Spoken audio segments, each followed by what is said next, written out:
चलिए आगे लिखिए। क्लोरोफ्लोरोकार्बन CFC, CFC या क्लोरोफ्लोरोकार्बन।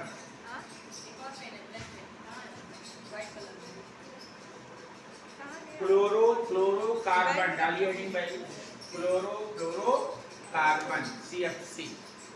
बताइए भाई CFC कहाँ से निकलता है? फ्रिज से, एयर कंडीशन से, और भी कोई है?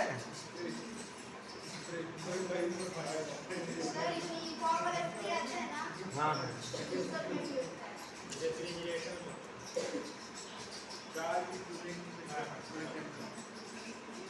आओ आओ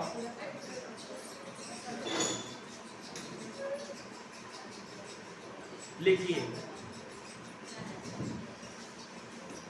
CFC लिख डालिए। यह क्लोरीन लिखिए बेटा, यह क्लोरीन लिखो, यह क्लोरीन फ्लोरीन फ्लोरीन लिखोगे ना, और कार्बन या क्लोरीन, F से फ्लोरीन और कार्बन तत्वों के साधारण यौगिक हैं, तत्वों के साधारण यौगिक हैं जो air condition, refrigerator, foam, plastic और अग्निशामक, जो लिखो AC लिखो, फ्रिज लिखो, फोम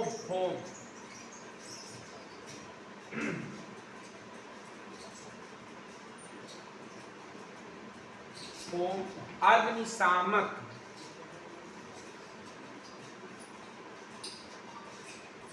प्लास्टिक आदि स्रोतों से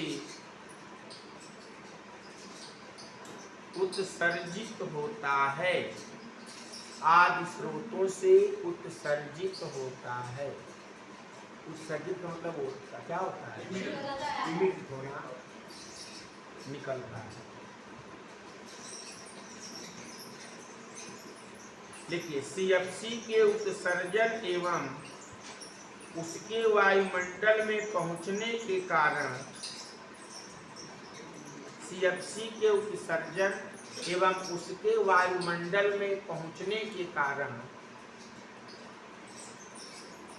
समताप मंडल में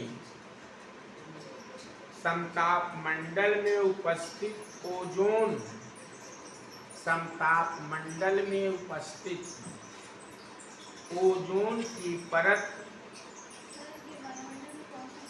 समताप मंडल में उपस्थित ओजोन परत को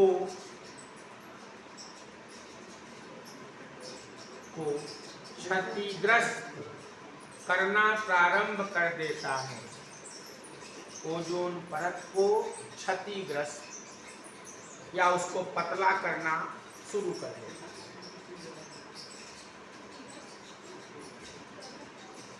क्षतिग्रस्त करना शुरू कर देता है।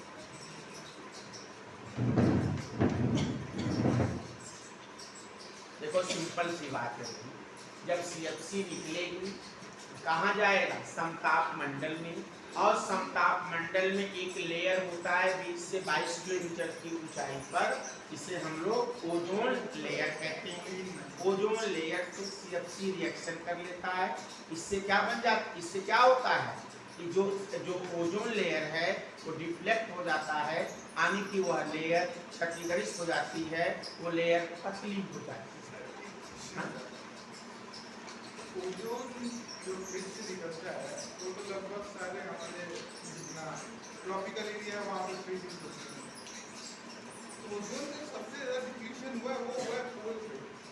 हाँ, उसके लिए कैसे वहाँ के ये UPSC ने क्वेश्चन पूछा था कि जो ओजोन लेयर का पतलापन या रिफ्लेक्शन हो रहा है वो पोलर रीजन में क्यों हो रहा है, क्यों जो है बाकी जो जगह है जैसे आपका इक्वेटर है या अदर पार्ट ऑफ वर्ल्ड क्यों नहीं होता? इसमें एक सर्कुलर वेव चलती है वातावरण करके, उसके रिफ्लेक्शन से ये गैसेज वहाँ रिफ्लेक्ट हो जाती है। ये यूपीएससी ने पूछा था क्वेश्चन आज के 5-7 साल पहले, 2014 या 15 वाले यूपीएससी प्री के एग्जाम में क्वेश्चन पूछा था कि ऐसा क्यों होता है। इसमें 4 ऑप्शन दे रखा था। उसमें रीजन ये था कि ये गैसेस क्या होती हैं, हल्की होती हैं और ये कहाँ चली जाती हैं, पोलर रीजन में यहाँ से चली जाती है, जिसके वजह से ये लेयर जो ओजोन लेयर में जो दिक्कत आती है पोलर रीजन में ज़्यादा आती है, ठीक है। या जो इक्वेटर वाला रीजन वहाँ पे ज़्यादा इधर की बात है। बाकी ये क्वेश्चन पूछा जा चुका है। हाँ नहीं पूछने लायक है, ये पूछा यूपीएससी पूछ चुकी है क्वेश्चन। आगे लिखिए, इससे क्या होगा, कोई बार बार लिखाने की जरूरत नहीं है। अगर ओजोन लेयर पतला होगा, अल्ट्रा वायलेट रेज कहाँ आ जाएगी, धरती पर और ईस्टर्न पीवी मान जाएगा। बस इसको बार बार लिखने की कोई मतलब नहीं। अच्छा ये बताइए ओजोन लेयर को हम लोग किसमें नापते हैं? मिलीमीटर में तो नापते हैं।